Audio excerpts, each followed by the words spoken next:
Hello, everybody, and welcome to Atheist Sunday School, your one-stop shop for everything Atheist, Sunday, and school. And boy, do we have a show for you today. But first, let's proceed with the 100-point show. Yes, the 100-point show. I got my question ready. Do you have your question ready? I'll think of it while you're asking your question. Of course you will. Let's pull this thing up. Let's go to my memos, because that's where I keep those. And tell us if there's something up with the audio. We'll try to fix that. Hopefully, the audio is much better this week. All right. What year was the first council of Constantinople? Ooh, that's a hard one. I'm gonna say 363 BC or AD, not BC. The answer. I'm gonna go with AD. His answer, but AD. He just said. Sorry, it. his answer, but BC. But BC. Okay. The answer, by the way, is 381 CE. I was so close. Yeah, you were close. I was within 20 years. Man, I was within off. circa. A bit low. Apparently, we're a bit low volume-wise. Apparently. Yeah. Well, do you have your cool headphones, or does somebody have cool headphones? I do not have my cool headphones. Today. Oh, you actually have your 100-point show question. I have my 100-point show question. Are you pulling one up? Yeah, I've got one right here. Yeah, he's in the book. Isaiah through 66, Westerman. It's a commentary. It's a commentary. Yeah. Page 141. What is the first word on the page? Is it a single parenthesis? No. Damn. No. I tried. Chris, do you have a guess? Do I have a guess? Yeah, I have a guess. I'm berating them. Oh. You said guess, but all right. Yeah. Chris hears tease sometimes.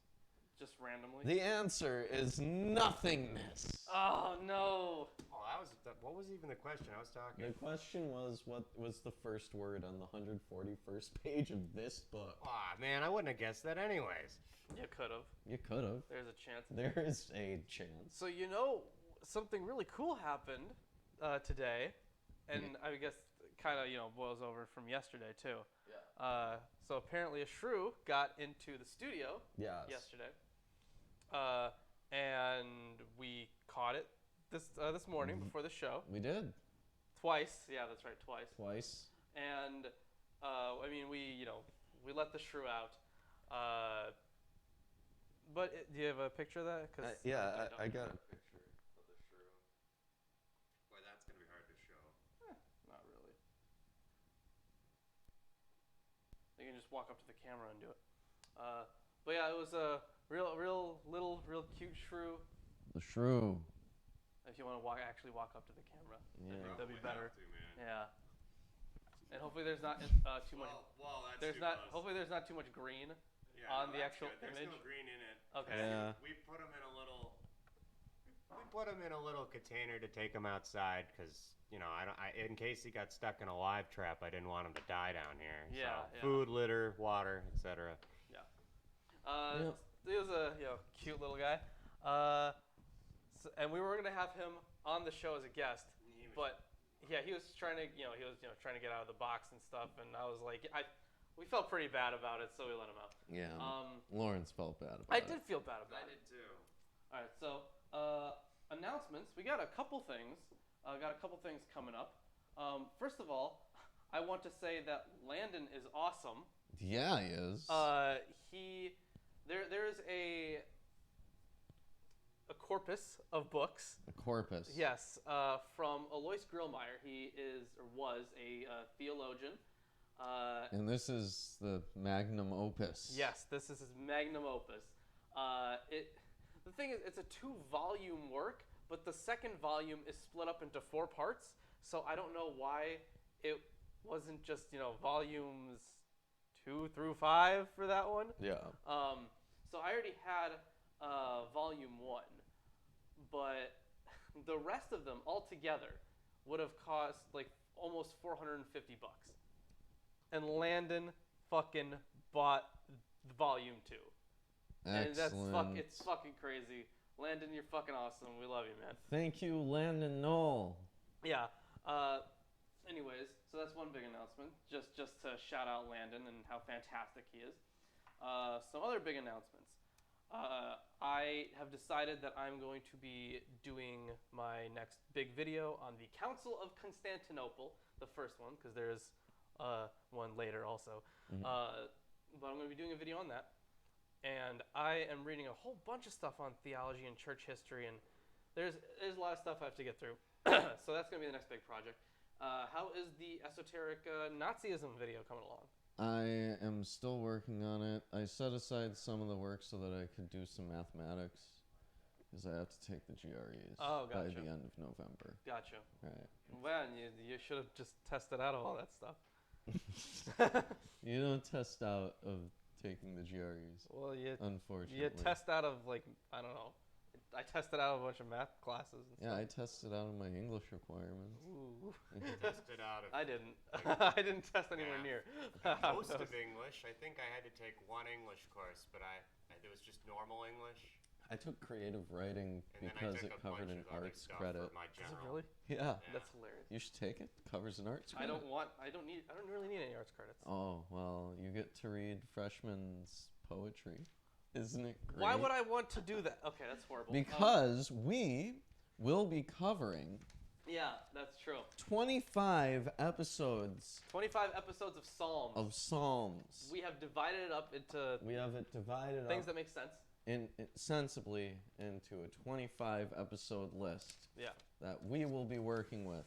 Yeah, it's quite a while, but yeah, we just split it up into ways that made sense. Yeah. Yeah. We don't start in the third chapter of a part. Well, yeah, exactly, because it's the Psalter is broken up into 5 parts. Yes. We don't just want to go through those. We want to start those on one day and continue in those. Right. And that will be running alongside. Right. I left the translation up there. Yeah. We are going to be doing what did we call it? We had it written down. Hey, can one of you assholes grab a sheet of paper that's on the table over there? It should have some names written down and some chapters. All of my cheat codes for Grand Theft Auto San Andreas are written on it. Great. That way I know I'll never lose it. Yeah. Because I need those. Well, it's like a little index card. It should be on there. Around there somewhere. We have a name picked out. Yeah, for we it. do. We also have a name picked out for when we begin doing Mormonism. Mm-hmm. Yeah, that's on there too, actually. Yes. Sweet. Thanks, buddy. Thank you. Okay, so for the Mormonism one, it's going to be Church of Underwear Magic. Yes. Because if you... The acronym. Yeah, the acronym of that. Like our acronym with Atheist Sunday School. Yes. This one, we might change it. I don't know. But right now we have Friday Apocryphal Training. I feel like we should probably fix that a little bit. Yeah. But something like that, we want to have fat. Yeah, it's just fat. Thank you. And the first thing that we will be covering on that show is First Enoch. Yes, First Enoch. First Enoch. Which is really just the Book of Enoch. I mean, there's ones later, but this is the one people are usually talk about. The first book of Enoch. Yeah. There's 2 other ones. Yeah. Are they separated out or something? Well, I mean, they're separated as in they come from different times. And they're different books. Yeah. Physically. Same author though. No. God, no. No, ton of authors. Yeah. Okay, great. Normal Bible stuff. Yeah. So I got a translation from Hermenia, which is a fantastic biblical commentary series, and they have a bunch of great scholarship. They have a great commentary on Daniel. And we actually have another commentary. We'll get into that in just a second here. But I think those are really all the announcements, honestly. There's really not much to go over other than that. So in a few weeks, I don't know, maybe 3 weeks, maybe 2 weeks. Something like that. We'll be starting our second weekly show on Fridays at 1 p.m. Central Standard Time. Oh yeah, we have after this we have 2 more weeks of Job. Okay. Yeah. Well, it's going to be on Fridays. We're going to be covering apocryphal stuff while we're doing the Psalms, because Psalms are boring. and we want to cover something exciting. So what's our Apocrypha Drive? Apocrypha Drive. That's not a thing Not that we have. Apocrypha Drive. Alchemy Drive. Our Alchemy Drive. That is at about 380. 380. Yeah. Once that hits 666, we're gonna try and turn something into something. Transmutation. Yes. Magic.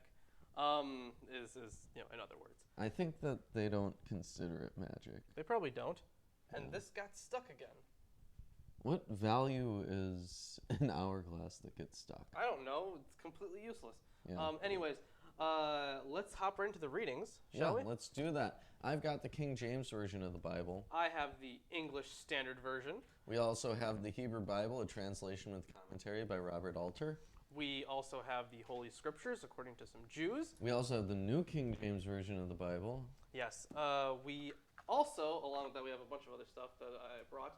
Yes. First of all, we have Ehrman's commentary on the Bible and the Oxford Companion to the Bible. We also have this is for later. Just later. say the other one.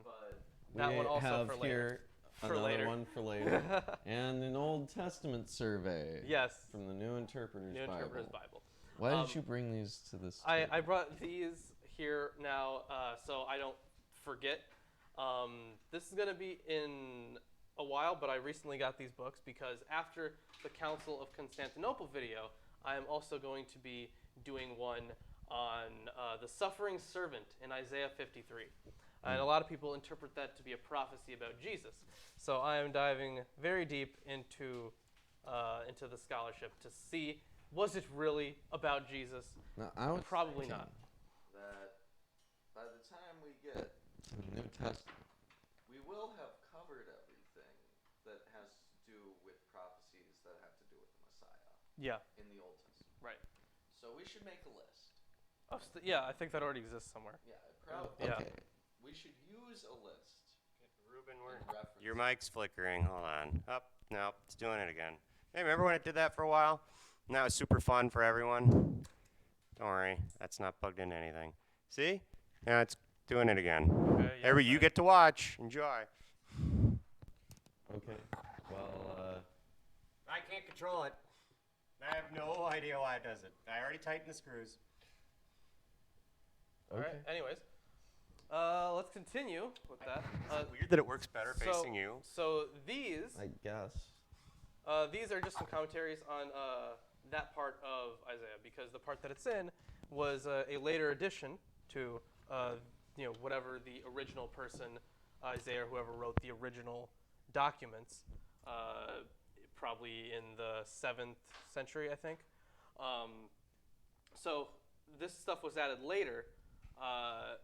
So these books are specifically commentaries on that stuff. This is for 2nd Isaiah, as it's called.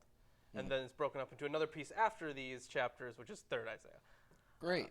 So yeah, commentary from the Old Testament library from Westerman, and commentary from Hermenia, which we're going to get into eventually. But yeah, I recommend Hermenia commentaries in general.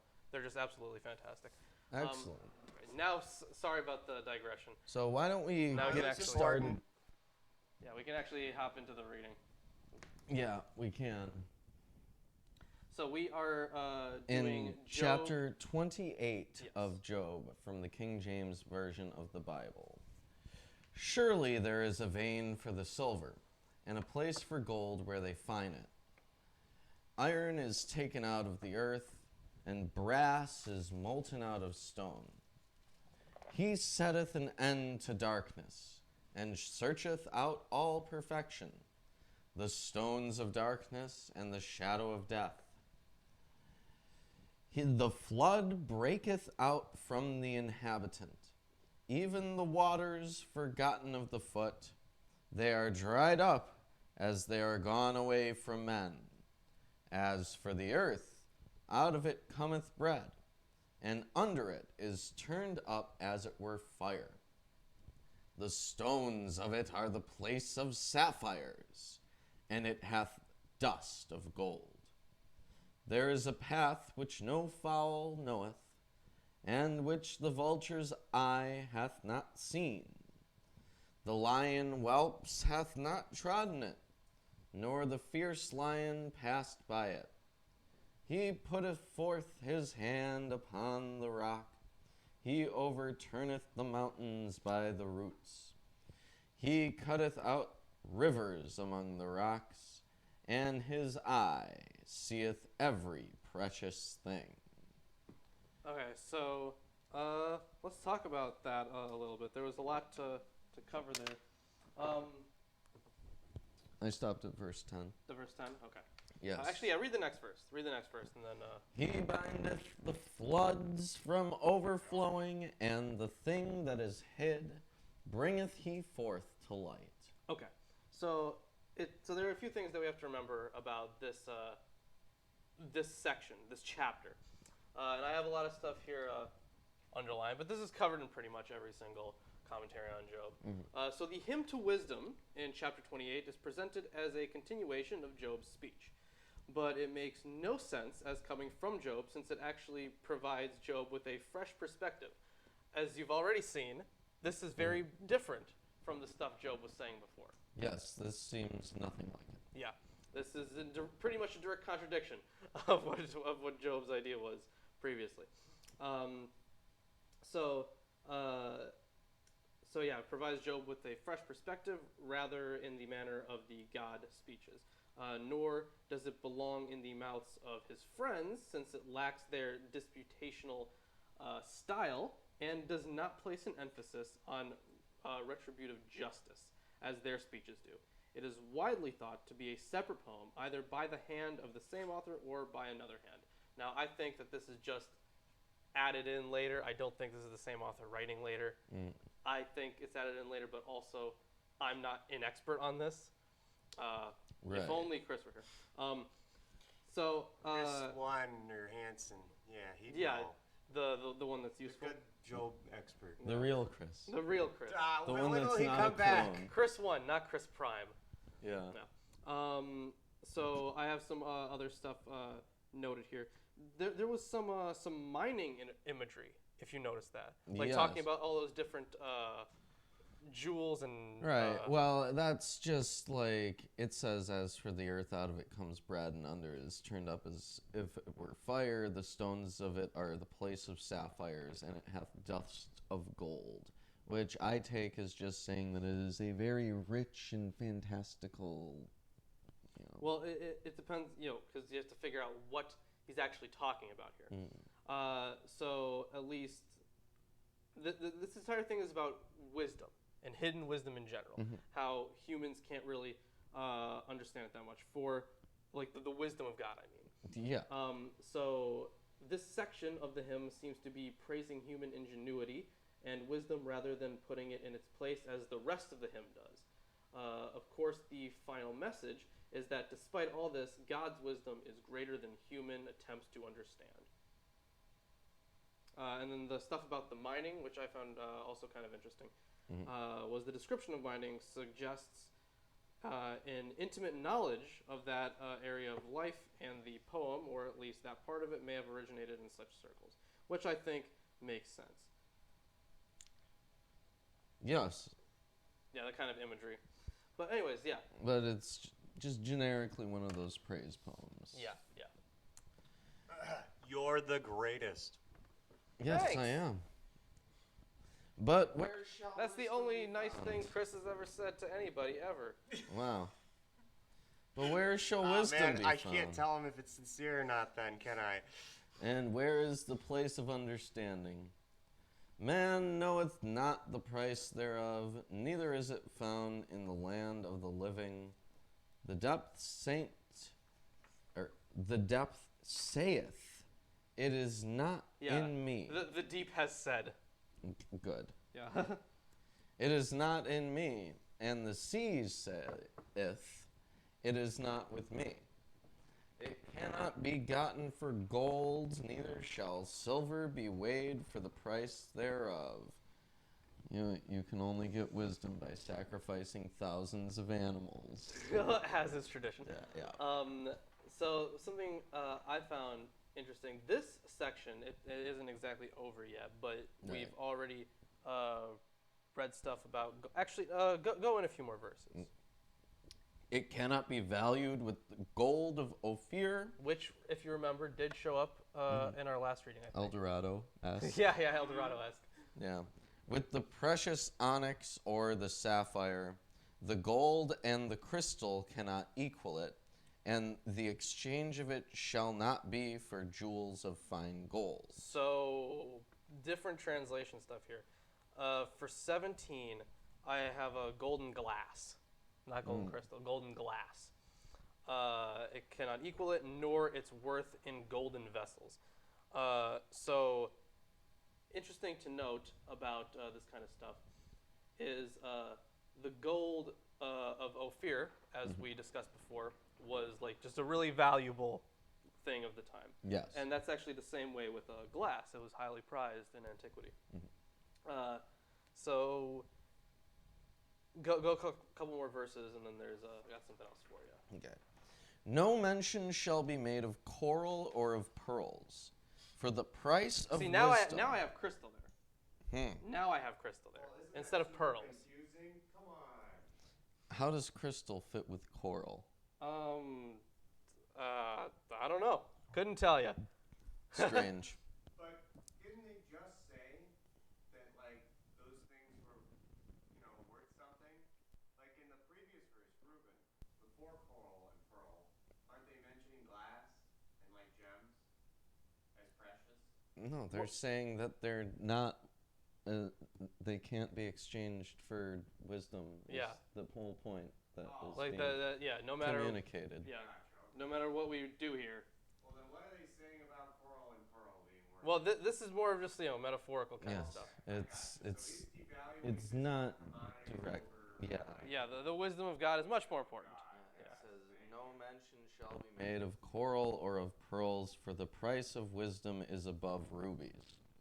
The topaz of Ethiopia shall not equal it. Yeah, and that's the thing I actually had. Verse 19, we find reference to mine actually says crystallite of Ethiopia. Well, this is at least according to Erdman's. Of Ethiopia, probably a yellow rock crystal, a kind of topaz. Okay. Neither shall it be valued with pure gold. Whence then cometh wisdom? And Yeah, so exactly. This entire thing was about wisdom. Yes. As you can see now. It was prefaced before. Yeah, I know. Too. And where is the place of understanding? Seeing it is hid from the eyes of all living and kept close from the fowls of the air. Destruction and death say, we have heard the fame thereof with all our ears. So what's really interesting about the only things that have even heard a rumor about the wisdom is destruction and death. I have perdition and death. So according to which verse is that? That's 22. Yeah. So it's interesting that the powers of death, Abaddon or Sheol, and Abaddon or Sheol and death are described as having no knowledge of wisdom and having heard only a rumor of it. You'd expect something like that, like that they would have some knowledge of death, right? Yes. Or sorry, some knowledge in general, this divine knowledge. Yes. Knowledge of wisdom. There you go. That's what I was thinking. But they do not, sadly. But it's kind of weird that here, it's not weird, but I should say it's different from a lot of the rest of the book where they're personified. Not this book in general, but I mean the whole Bible is. Yeah. Right. So according to Alter, this mythological pair, perdition and death, this mythological pair answers to the pair deep in sea in verse 14. The effect of both is to give a cosmic sweep to the celebration of divine wisdom. It is not to be found in the sea or in the great abyss or in the underworld realm of death, but only with God. And we actually get that theme later on in, I think it is actually later in this chapter. Well, then we'll come to it. Yeah. And then we'll say that it's a callback. Yeah. I think it might be a little bit of a stretch because it is not difficult to associate destruction and death. Well, yeah, no, I'm in agreement with you. But this is Well, then you've about- got these uninhabited planets colliding, and black holes, and all that other shit. this is about knowledge. But that's being not God. not accessible to humans. And the only things that have even heard a rumor about this divine wisdom are these cosmic forces, these cosmic entities. Yes. Do they normally acknowledge other cosmic forces, or do they try to usually like put them with God? I feel like they try to usually put them with God. It really depends on what part you're reading. Yeah, I guess. Yeah.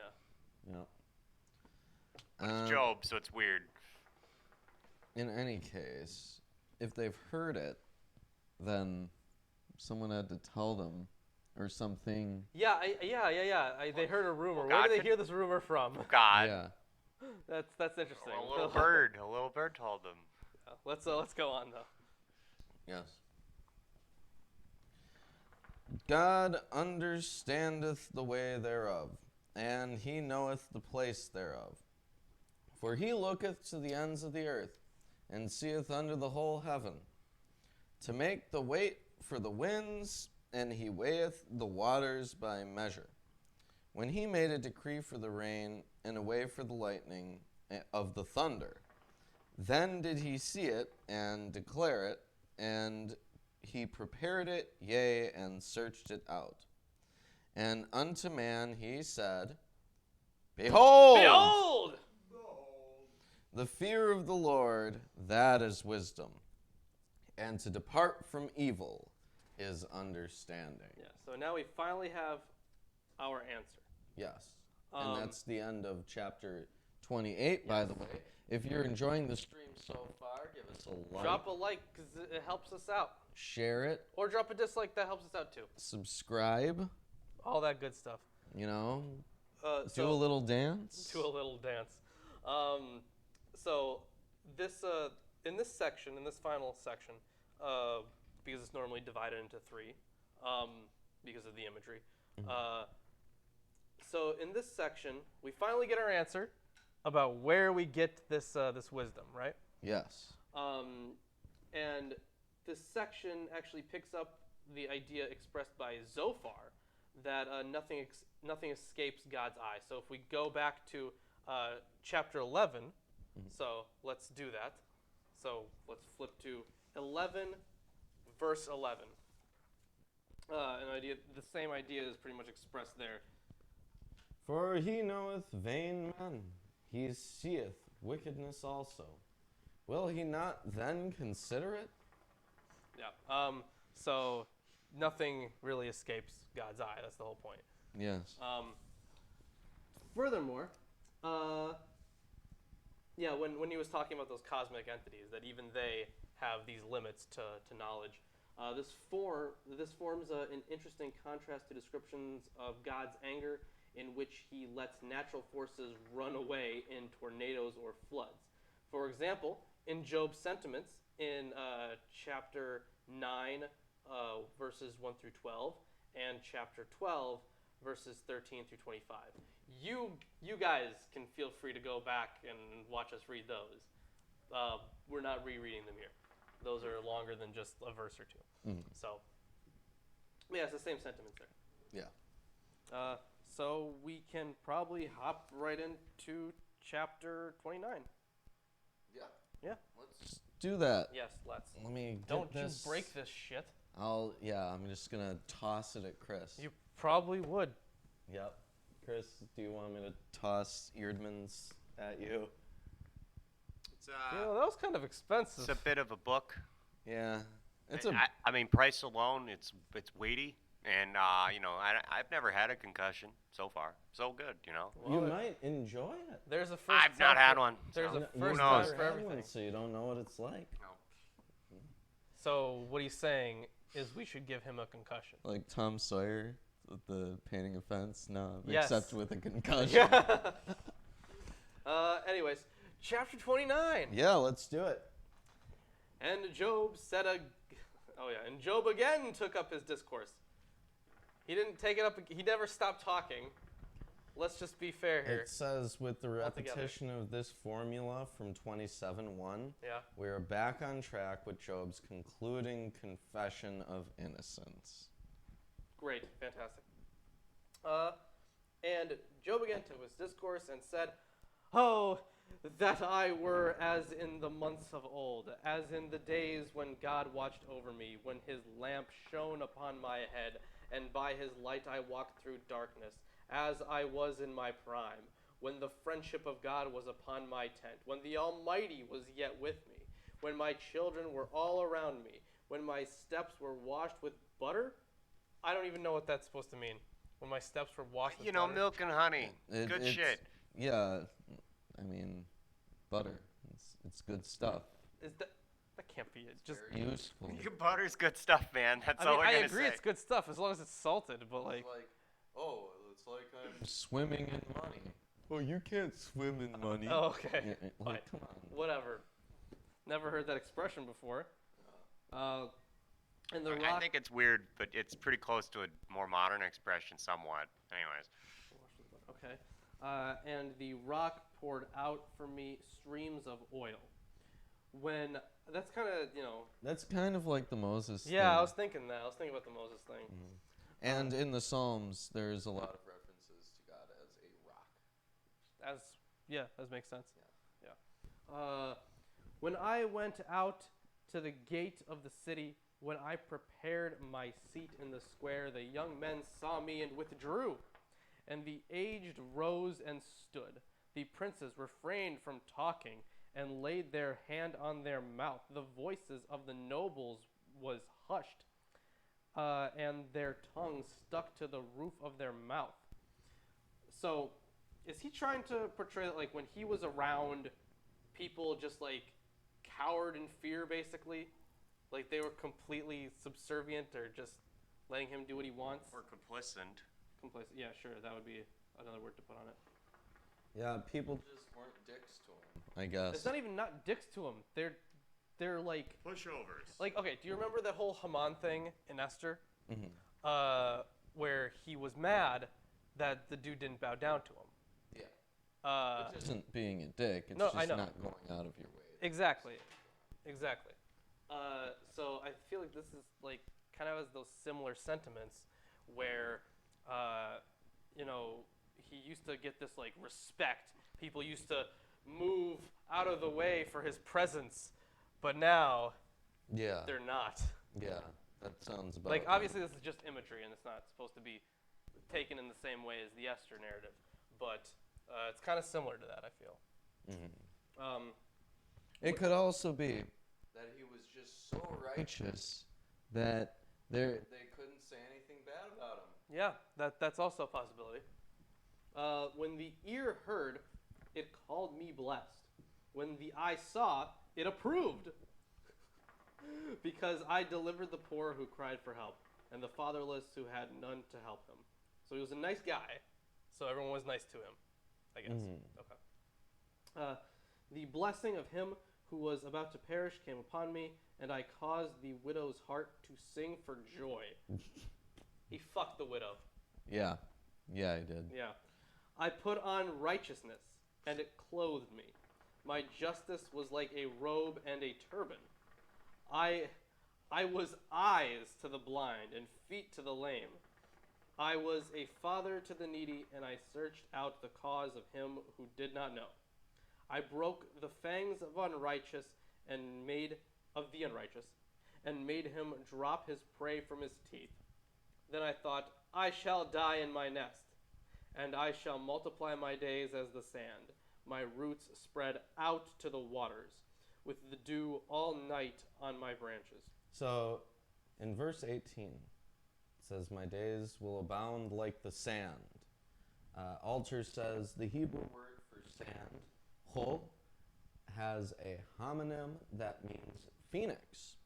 And many interpreters have been attracted to that meaning because the phoenix is eternal, reborn out of its own ashes.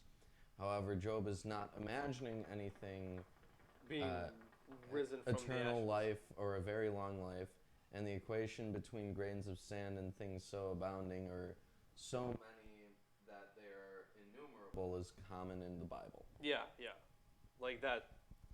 I mean, that's an interesting thing, but yeah, I definitely agree that it's probably not about a fucking phoenix. An interesting tidbit, maybe Chris has run into, not this Chris, but Chris 1, has run into that in some of the commentaries he's read. Oh, maybe. That's true. That sounds like a very fringe view to me. You know what? Are you checking if the I'm checking King James if has the Phoenix? King James changed it to Phoenix. I highly doubt it, honestly. Come on. I mean, yeah, they have unicorn and dragons in there. But Phoenix, I don't know. That one seems more like a stretch. No. I mean, it would be a good bit. I shall die in my nest, and I shall multiply my days as the phoenix. Right? Yeah, that would be nice. That would be a cool line, but nope, not in the King James, unfortunately. Yeah. Letting me down. What? It's letting me down. Yeah. I It does that sometimes. You know, usually it's pretty fantastical. There is a lot of fantastical stuff in the King James. Yes. That is accurate. So let's continue here. Right, so it's dew all night on the branches. My glory fresh with me, and my bow ever new in my hand. Men listened to me and waited and kept silence for my counsel. See, that there's that respect again. After I spoke, they did not speak again, and my word dropped upon them. They waited for me as for the rain, and they opened their mouths as for the spring rain. Are you trying to show me something? Or? No, Oh, I'm just moving. Okay. I smiled on them when they had no confidence, and the light of my face they did not cast down. I chose their way and sat as chief. Oh, so he chose their way. Okay. Yeah. So Job was a big player at some point. Chose their way and sat as chief. Well, I don't think this is supposed to be literal, but, you know. He was still, the whole point is he's a big player. He was very important. And I lived like a king among his troops, like one who comforts mourners. And that is the end of chapter 29. The end here, when he comforts mourners, the mourning in here. Sure. Some critics puzzled by this clause have drastically amended the Hebrew, but What? That's not... that's not me. That's Lawrence. I think that one might be Chris's. It might be Chris's. I don't know. All right. Either way, let's continue. It says, but it seems reasonably intelligible as it stands in the received text. Job, like a king in the midst of his royal brigade, offers comfort to those of his men who have suffered losses. Metaphorically, the loss of comrades fallen in battle. As in general, he has rescued victims, fought on behalf of orphans and widows, and so forth. It literally says, and so forth. And so forth. Yeah. With that being said, I am... And, you know, I hear something. Do you? Yes, I hear something, Chris. Uh-oh. Yeah, and it's some interference. It didn't happen last week, but it is happening this week. Are you sure? Yes. How sure are you? HIV positive. Behold, I am your Lord and Savior, Jesus Christ, and I want to let all you heathens and sinners know that I support this wonderful episode of Atheist Sunday School. Lawrence and Reuben try their very best to bring you the true glory of the Bible, and they need your help. They have provided links to their Patreon page and other social media just for you. Once again, my name is Jesus Christ, and this is Milwaukee Atheists. The Lord is with them. God bless.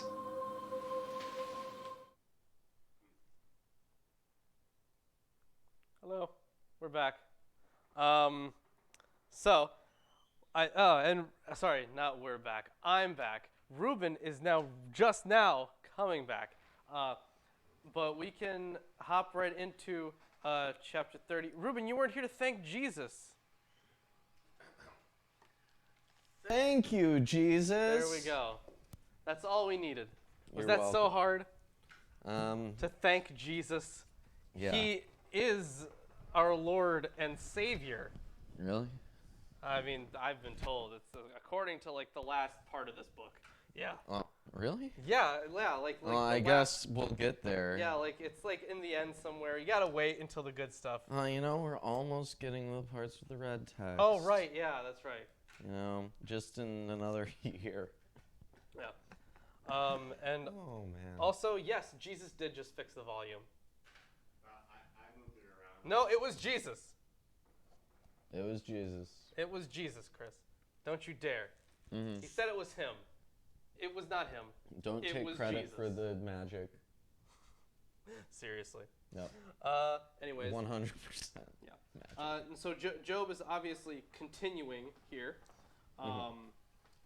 But yeah, chapter 30.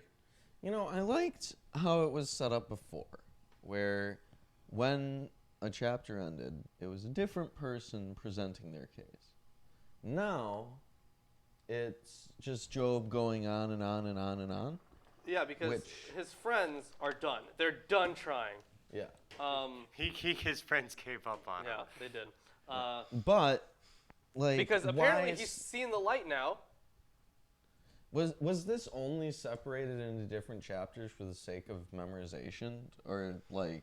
Well, I mean, it was separated into different chapters to just be easier to follow, like easier to find things, just like regular chapters in a book. But it creates confusion because they had set up a precedent where they were switching off, and now they like the first chapter that I read today. It opened up with this wisdom poem, right? And Which was a later edition. And it wasn't fitting at all. Well, that's because it's a later edition. Right, but regardless of it being a later edition, they could have added it somewhere else where it would make more sense. The thing is, as Erdman's actually notes, that it really doesn't make sense anywhere, because everything else we read, basically, like Job's idea in chapter 28 just completely contradicts the rest of everything else he's been saying. It's not like he says, "You've convinced me." He just kind of gets it. Yes. Anyways, chapter 30. But now, they that are younger than I have me in derision, whose fathers I would have disdained to have set with the dogs of my flock. Yeah. You're not good enough to even be with the dogs. Whoa. Yeah. It sounds like really humble and holy. Oh yeah, definitely. Yeah. Yeah. Yea, whereto might the strength of their hands profit me, in whom old age was perished. For want and famine they were solitary, fleeing into the wilderness in former time, desolate and waste, who cut up mallows by the bushes, and juniper roots for their meat. So, one little thing here. On verse 3, they gnaw the dry ground by night in waste and desolation. That's at least in the English Standard. In Altars, let's see, verse 3, they flee to desert land, the darkness of desolate ruin. The darkness of desolate dunes. And he's got a note here. The Hebrew shows prominent alliteration and wordplay. Emesh shoah unmeshoah. I think that's how it's supposed to be said. The last two words would literally mean something like desolation and desolateness, which is not great. Amashoa umashoa. Yeah. Okay. I mean, it's nice little like potato kind of Gotcha. saying. Okay. Right, but anyways, desolate and waste, juniper roots for their meat. Yes. They were driven forth from among men. They cried after them as after a thief, to dwell in the cliffs of the valleys, in caves of the earth, and in the rocks. Among the bushes they brayed, under the nettles they were gathered together. They were children of fools, yea, children of base men. They were viler than the earth. I think if it weren't for that bit there, we might have thought they were talking about Thetans. Thetans, classic. You've got to get clear, man. Yeah. And now am I their song, yea, I am their byword. They abhor me, they flee far from me, and spare not to spit in my face. Because he hath loosed my cord and afflicted me, they have also let loose the bridle before me. Upon my right hand rise the youth. They push away my feet, and they raise up against me the ways of their destruction. Oh boy. Yeah. They shatter my path. Yeah, it says that here. They mar my path. They set forward my calamity. They have no helper. Yeah. So it's, you young people, Yeah. get off my lawn. Yeah, this is very destructive imagery. Yeah. They came upon me as a wide breaking in of waters. In the desolation, they rolled themselves round me. Terrors are turned upon me. They pursue my soul as the wind, and my welfare passeth away as a cloud. Thanks, Obama. It's just fleeting. And now my soul is poured out upon me. The days of affliction have taken hold upon me. My bones are pierced in me in the night season, and my sinews take no rest. By the great force of my disease is my garment changed. The wording of this entire verse is obscure, and hence any translation is conjectural. It bindeth me about as the collar of my coat. Okay, so verse 18 is the one I was talking about. Yes, that was the end of verse 18. Okay, yeah. With great power, he seizes my garment, grabs hold of me at the collar. Let's see what the English Standard Version has to say. What verse is that? That 18? was verse 18. 18. Okay, let's check 18. Because it says here, by the great force of my disease is my garment. Yeah, that's so different because, this one is with the great force, my garment is disfigured. It binds me about like the collar of my tunic. This is So, like, Alter interprets Yes. this, jeez, You got it. as being God. Yeah. Right. That God is Which would be more condemning than Job had previously been, because here he's just, according to Alter, he's directly being like, fucking God, man. well, yeah, because God's yeah. Yeah. Says it right there. What does Eerdman say? Well, Eerdmans doesn't say anything on translation for it. Okay. No bits there. Nope. All right. He hath cast me into the mire, and I am become like dust and ashes. I cry unto thee, and thou dost not hear me. I stand up, and thou regardest me not. Thou art become cruel to me. With thy strong hand thou opposest thyself against me. Thou liftest me up to the wind. Thou causest me to ride upon it, and dissolvest my substance. So that was verse 22, right? Yes. So it's interesting. Mine says that you bear me up on the wind, You bear me up on the wind, make me straddle, break me apart in a storm. So that's a weird translation. Let's see what the English Standard Version says for verse 22. You lift me up on the wind, you make me ride on it, and you toss me about in the roar of the storm. So I mean, it's like metaphorical. No, right? yeah. Right. It's supposed to be more like you raise me up just so that I can fall over and over again. Shit keeps happening, yeah. So the note about storm here is the marginal gloss, Kedi, I think that's how it's pronounced, instructs us to read the word in the Hebrew consonantal text, Tushiwa, as Tushia, wisdom or prudence. But it is more likely a variant spelling of Teshua, uproar or storm. So those would be very different translations. Yes. Yeah. For I know that thou wilt bring me to death, and to the house appointed for all living.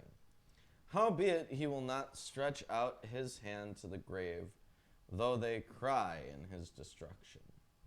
Did not I weep for him that was in trouble? Was not my soul grieved for the poor? When I looked for good, then evil came unto me. And when I waited for light, there came darkness. My bowels boiled and rested not. The days of affliction prevented Mine too. me. Yeah. Yeah. Don't touch me. I went mourning without the sun. I stood up and I cried in the congregation. I am a brother to dragons and a companion to owls. Okay, let's take that. Let's look at that a little Take bit. it to 11. Yeah. So you, brother to dragons. And companion to owls. Okay, what verse is that? 29. Now, are these owls Okay. Lilith or Moloch? Okay. This is hilarious.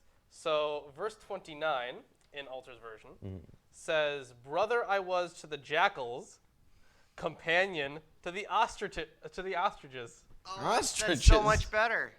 What animals are in that one? Also jackals and ostriches. What do the Jews say? Yeah, what do the Jews say? Let's see if Erdman's has anything on that, because that's interesting. It says dragon. Actually, hold on. Alter might say something on it. Yeah, brother, I was to jackals. In a painful reversal. Oh wait, hold on. He doesn't actually say anything about this. It says, in a painful reversal, the fate of brutalization and banishment from society that Job conjured up for his mockers has befallen him instead. Yeah, this uses jackals and ostriches too. Yeah. Jackals and ostriches is then probably the more likely correct it's translation. 100% the word for owls, whatever you had, Yes. is not Lilith. That's 100%. I would have known that. But let's see. This is chapter 30. So this is not a Moloch thing. I have no idea. But here's something on the jackals. Job is racked with troubles and in darkness. His cry for help is unheard. His company is jackals and ostriches. In other words, he cries and wails like a jackal in the desert, an outcast from society. The ostrich, too, lives in desolate regions and hides its face in the sand. Appropriate metaphorical companions for Job. But this does not say anything on the translation of that. Right. That's really sad. That's really good stuff. Can we infer Dragons then? and owls can't possibly be the same kind as those Yeah, dragons giraffes. and owls are they're not the same kind. They're really not. They really fucked up. Did you guys hear the doorbell ring? Yeah, guys, it's trick or treat. Oh. You're gonna is hear that going on? You're gonna hear the doorbell ring. Oh, Sorry. fucking great. Don't worry. Let's We've go. got somebody else dealing with Let's, that. hey, drop a like if you want us to punch some kids in the We're face. not gonna punch some kids in the face. Drop a like I if mean, you want us I to can't- not punch some I kids in the can't face. control Ooh, yeah. what you do, Lawrence. Well, But for every like, we punch a child. jeez. Or not. No, Let's find no, out. We're not gonna do that. For every dislike, I'm gonna punch Lawrence. So We're gonna get a lot of dislikes now. We are gonna get a lot of dislikes. Yeah, we are. Whatever. My skin is black upon me, and my bones are burned with heat. Yeah, he's got nothing on. On Does 30. yours say my skin is black? Yes. Yes, it Like does. that's a bad thing. Okay. Well, I'm sure it means like Destroy. There's no 100% way to save this. He's But Yeah, no, there's no 100% way to say like that. I could try, I could try a little bit with like, his skin is like burnt or something like that. It's tainted, but there, like I said, there's no 100% way to save this person. right. It's kind of like maybe he's watching a Michael Jackson documentary in reverse. My harp also is turned to mourning, and my organ into the voice of them that weep. What organ? Any of them. So I love that yours says organ.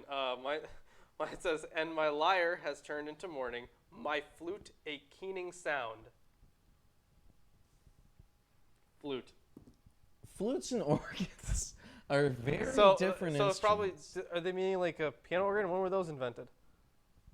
I don't know when. Keening means like clearing, like just removing, not destroying. No, removing. hold on. No, I'm talking about the translate. Organ. Does it mean organ as in the musical instrument, or does it mean organ as in part of? I'm Well, I take assuming a guess with it's the an King instrument. James, they mean The instrument. the musical instrument. Sure, All right. that would make sense. But But that would also not make sense for translating it. I'm gonna check because the Jewish one probably also has flute. Yeah, the English Standard has, and my pipe to the voice of those who weep. Pipes, flutes, Yeah. same thing. So it's most likely referring to the musical instrument in organ. And my pipe. Yep. But I don't know when those were invented, I don't know. or anything like resembling a piano. Well, there were harpsichords for a while, and there are traditional instruments like, those like thumb piano things. Thumb pianos? Like the coconut thing that has like Coconut. the little metal pieces. I don't know what you're talking about. I'll show you a video. Okay, fine. I know what you're talking about, but I really liked poking fun at Lawrence. All right. Anyways, on to chapter 31. Drop a like if you guys are enjoying the stream. Share it around. Subscribe. We will not punch children based off of your likes. Or Fine. dislikes. No I punching guess will be involved. we won't be punching anybody for that reason. Yeah. Completely separate reasons we'll be punching people. Anyways, Lawrence, why don't you get us started with Yes. our last chapter for the day? Yes. And I think we were talking last week, and you said that you like titles for chapters. Yeah. Okay. Then in that case, this is Job's final appeal. This entire thing has been Job's final appeal. Job's final appeal. Yeah. The last one must have been Job's penultimate appeal. Yeah. The second last appeal. All right. Let's hop right into this one then. Hold on. Ah, great. Hold on. Job 31.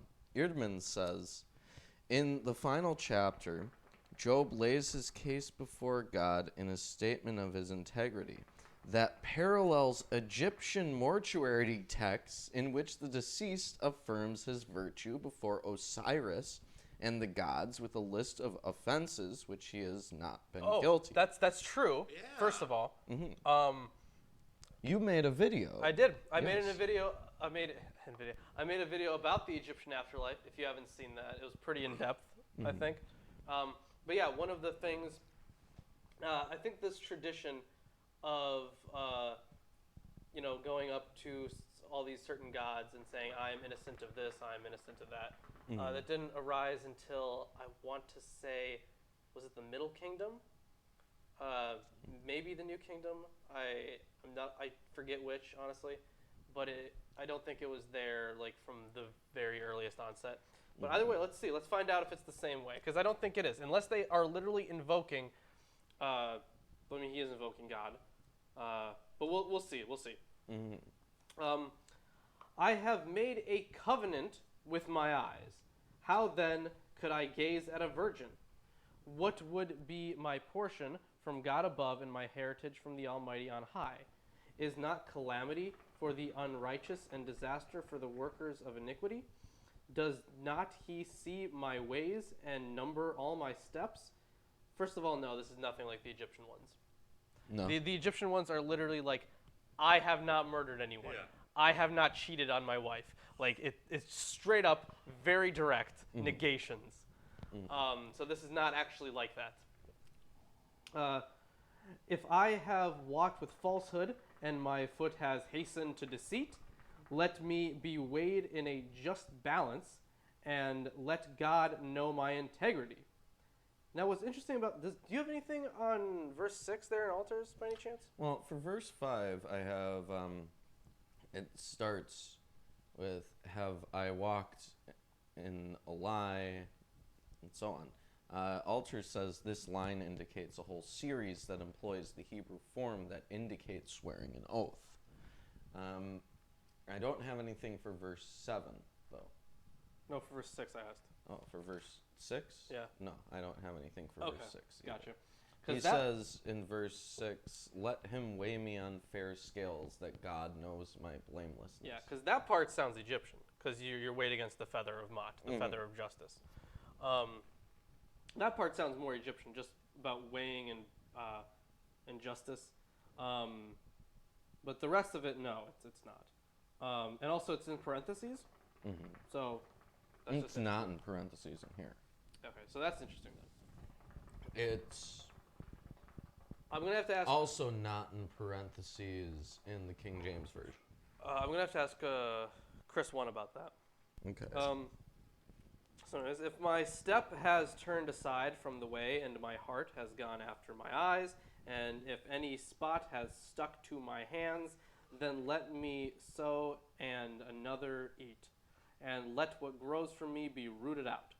It says here, in an agricultural society, these images are standard metaphors for all forms of endeavor. Yeah, that sounds about right. If my heart has been enticed towards a woman, and I have lain in wait at my neighbor's door, then let my wife grind for another, and let others bow down on her. For that would be a heinous crime. That would be an iniquity to be punished by the judges. For that would be a fire that consumes as far as Abaddon, and it would burn to the root all my increase. So that's hilarious, first of all. Yeah. So first it kind of sounds kind of stalkery, and then Altar says, let my wife grind for another, and upon her let others crouch, for that is lewdness, and that is a great crime. okay, that's a hilarious way to sleep with someone else. Yes. If I have rejected the cause of my manservant or my maidservant when they brought a complaint against me, what then shall I do when God rises up? When he makes inquiry, what shall I answer him? This is a weird sentence. Did not he who made me in the womb make him? And did not one fashion us in the womb? If I have withheld anything that the poor desired, or have caused the eyes of a widow to fail, or have eaten my morsel alone, and the fatherless has not eaten of it, for from my youth the fatherless grew up with me as with a father, and from my mother's womb I guided the widow. So that was a bunch of weird stuff. So yeah, if he is treating people poorly, then God will treat him poorly, I guess? Yes. Yes. Is what I'm getting? Most likely. Well, that goes in line with what his friends were arguing before. Yeah. If I have seen anyone perish for lack of clothing, or the needy without covering, if his body has not blessed me, and if he was not warmed with the fleece of my sheep, if I have raised my hand against the fatherless, because I saw my help in the gate, then let my shoulder blade fall from my shoulder. Okay, I see what's going on here. So if he's not helping people, it's basically worthless to even have the ability to help people if you don't.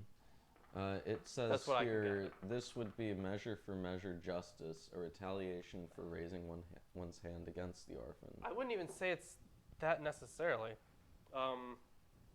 So, yeah, I wouldn't even say it's that necessarily, because what it sounds like to me is, if he hasn't done these, these good things for people, then what's the point of even having the ability to do that? Like, because he says, like, if I raise my hand against the fatherless because I saw my help in the gate, then let my shoulder blade fall from my shoulder. Like, I get where that's coming from, but, like, the rest of it is, like, that's formed that way. It's not quite like that. Like, if I see anyone perish for lack of clothing. Right. Well, Eerdman points out Job is unafraid to suffer all the consequences of unrighteous actions. In many ways, he already has. He has nothing to lose. Yeah, that's true. He has nothing to lose. Anyways, and let my arm be broken from its socket, for I was in terror of calamity from God, and I could not have faced his majesty. If I have made gold my trust, or called fine gold my confidence, if I have rejoiced because my wealth was abundant, or because my hand had found much, if I have looked at the sun when it shone, or the moon moving in splendor, and my heart has been secretly enticed, and my mouth has kissed my hand, this also would be an iniquity to be punished by the judges. For I would have been false to God above. Why is... Hold on. Alter Let's see what it says about this. If I saw light when it gleamed, and the moon gliding round, and my heart was seduced in secret, and my hand caressed my mouth, this too would be a grave crime, for I would have denied God above. And as commentary says, as the erotic language of the next line makes clear, this would be an ecstatic response to the moon, perhaps as manifestation of a deity. The hand caressing the mouth, the gesture is both sensual and cultic. And that Alter says that it is fitting that the same term of condemnation used for adultery in verse 11 is presented in verse 28 as in connection with succumbing to the pagan erotic seduction of the moon. I don't know. Sounds pretty good to me. Are you up for some pagan erotic seduction? Of the moon? Of the moon? Yeah, why not? I don't know how that would work. Carefully. You need to get a suit and everything. Oof. It's a Zentai suit. Yeah. No. If I have rejoiced at the ruin of him who hated me, or exulted when evil overtook him, I have not let my mouth sin by asking for his life with a curse. If the men of my tent have not said, who is there that has not been filled with his meat? Let's not pass over that. It said filled with his meat, and also... No one passes it down. No, I mean Ellis. Thank you for the $66. Thank you, Ellis. Happy Halloween. Woo! Thank you. You're fantastic, Ellis. We love you, buddy. And of course, you can come on the show whenever the hell you want, man. Yeah. We keep telling you that. Yeah, we keep telling you. Whenever you want. Yeah. Anyways, so yeah, something about filling with his meat. The sojourner has not lodged in the street. That rhymes. I like that. I have opened my doors to the traveler. If I have concealed my transgression, as others do, by hiding my iniquity in my heart, because I stood in great fear of the multitude, and the contempt of families terrified me, so that I kept silence and did not go out of doors. Oh, that I had one to hear me. Here's my signature. Let the Almighty answer me. Oh, that I had the indictment written by my adversary. You talking about Satan here? Or? Which verse are you on? 35. 35. In fact, Would I had someone to hear me out, here's my mark. Let Shaddai answer me, and let my accuser indict his writ. Okay. So, I'm a little confused. But we'll move on, I guess. What's your verse 33? 33. If I have concealed my transgressions as others do by hiding my iniquity in my heart. Alter phrases it as, did I hide like Adam my wrongdoings? Oh shit, he's calling him out. Yeah, and I think that's understandable because it is the Hebrew word for man. Yeah, that's true. Unless he's calling out, unless he's calling out specifically Adam. It could be either one, honestly. Mm. In verse 35, he says, here's my mark. I don't think we're there yet. No, I just did 35. Oh, never Yeah. mind. Yeah. I thought we were on 31. Sorry. We're on chapter 31, Chris. 31. Never mind. In verse 35, it says, here's my mark. Sure. And Alter says, the mark is probably the mark with a personal seal by which a person would authenticate a legal document, which continues the legalistic interpretation that I think is... There was quite a lot of it Yeah. in here. Yeah. I honestly think it was it was kind of that morality that was more intertwined with the law. Mm. So not really quite how we understand it now. Yeah. Anyways, surely I would carry it on my shoulder. I would bind it on me as a crown. I would give him an account of all my steps. Like a prince, I would approach him. So if his adversary was correct in him not doing good things or something, then like he'd be like, yes, I am guilty. Yes. If my land has cried out against me, and its furrows have wept together, if I have... Hold on. Okay. In verse 37, 37? it says, like a prince. Yes. The Hebrew word nagid puns on agidenu. I would tell him the two words share the same root. That's interesting. So it's another Poetic kind of thing. wordplay Yeah. thing. If my land has cried out against me, and its furrows have wept together, if I have eaten its yield without payment and made its owners breathe their last, like killed them, I guess. let thorns grow instead of wheat, and foul weeds instead of barley. The words of Job are ended.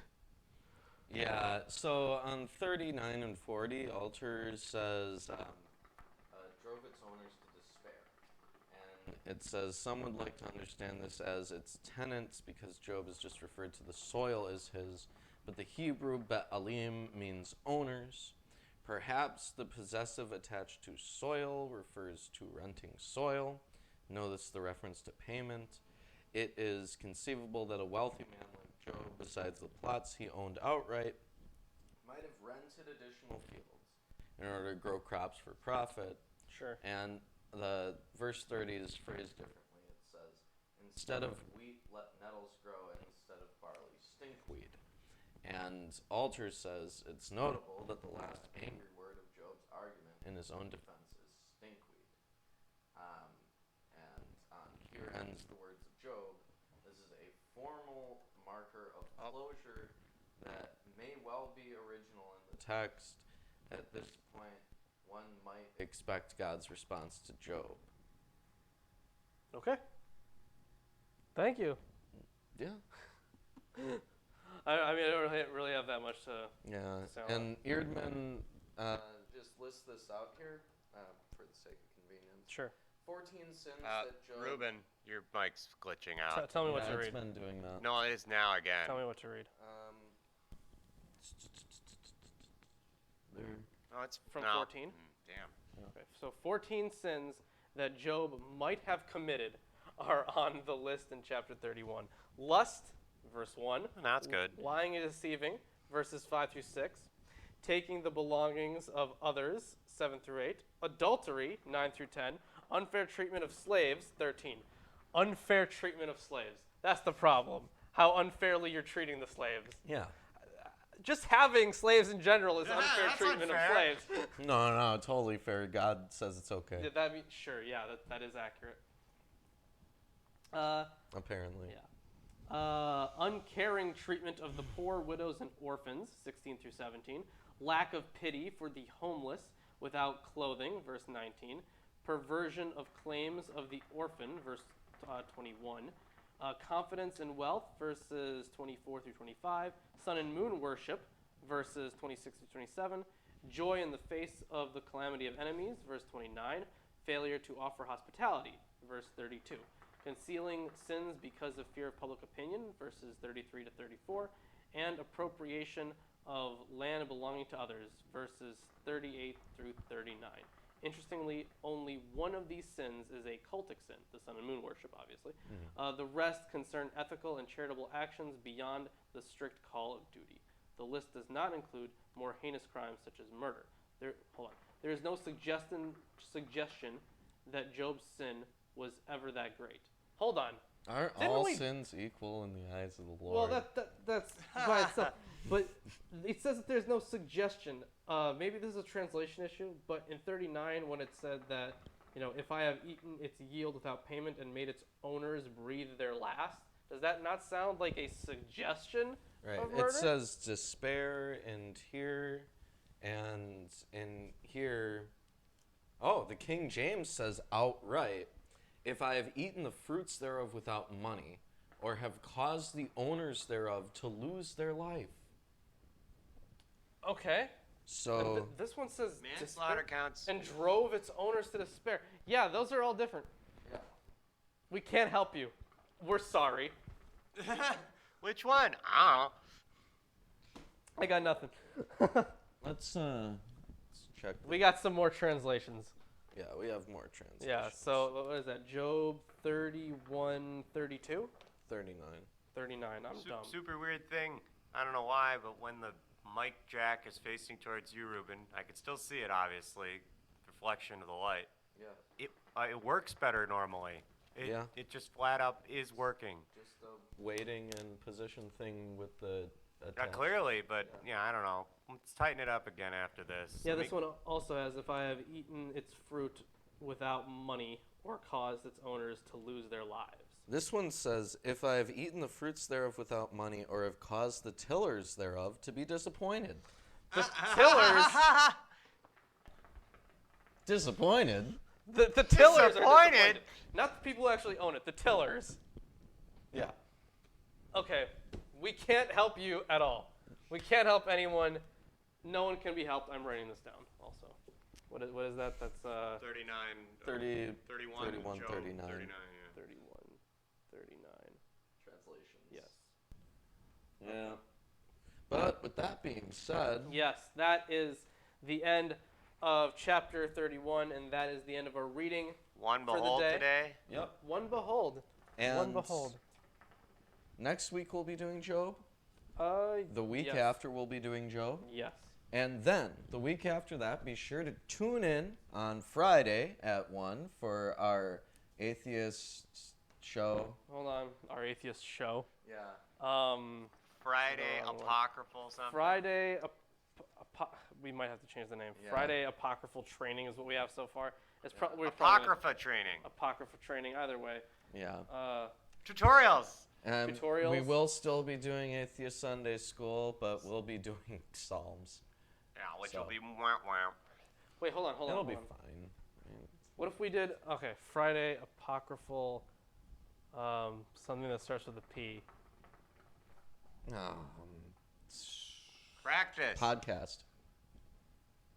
Yes. Yeah. Friday apocryphal podcast. Yeah, FAP. Just Apocrypha. Apocrypha. Yeah. What about Friday's apocryphal podcast? No. How just about do Friday Apocrypha. It'll be Apocrypha better com- for the search podcast? terms. More Fine. people search Apocrypha than Apocryphal. Yeah, for sure. All right, are we ready? Okay. Great. Everyone, thank you for joining us. We very much appreciate it. Links, fucking Twitter and Facebook. Amazon wish list and Yes. Patreon Yes, Amazon wishlist and Patreon. Teespring. for wacky and fun t-shirts. Yes. What else? Pretty sure we listed everything Pretty important. good. Is MilwaukeeAtheists.com up? No, we've been doing better since it's been down, like drastically Okay. better. That is Chris's reasoning. We're It's not that we got linked to from a different source. It's that the website. The website, that we yeah. Was were drawing linking to away. was down. Yeah, that's how we got a bunch of views. Totally. Actually, one of the analytic algorithms got adjusted more recently to suggest to me that any external sites that reference YouTube get less links than YouTube itself, and things that go mostly by YouTube shit. get more preference by YouTube. I mean, that's pretty obvious. Yeah, Yeah. that was never. That was. No one was contesting that. Yeah. Yeah, alrighty then. Anyways, we will see See you you next next Sunday.